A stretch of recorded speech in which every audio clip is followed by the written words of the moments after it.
महिलांच्या सुरक्षिततेसाठी शक्ती कायदा सर्वार्थाने लागू करा. आमदार सुलभाताई खोडके यांची विधानसभेत मागणी.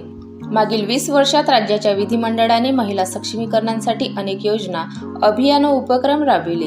महिलांचे शिक्षण, आरोग्य, बेरोजगार, बचत गट, स्त्री भ्रूण हत्यांचे निर्मूलन आदीच्या माध्यमातून महिलांना न्याय देण्याचे काम केले. परंतु वाढत्या महिला अत्याचारांच्या घटनेमुळे महिला सुरक्षिततेबाबत प्रश्न निर्माण झाला. त्यामुळे महिला सुरक्षिततेच्या प्रभावी अंमलबजावणीसाठी राज्य शक्ती कायदा लागू करण्याची मागणी आमदार सुलभाताई खोडके यांनी अधिवेशनात केली.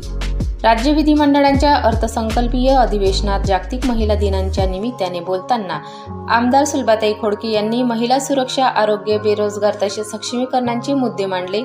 त्या म्हणाल्या, भारतीय संविधानाच्या माध्यमातून समानता प्रस्थापित झाल्याने महिलांना मतदानाचा अधिकार मिळाला. शिक्षण मिळाले असल्याने आज त्या सर्व क्षेत्रात चांगले काम करीत आहे. परंतु उच्च शिक्षित असून सुद्धा आज महिलांना बेरोजगार व नोकरी मिळत नाही.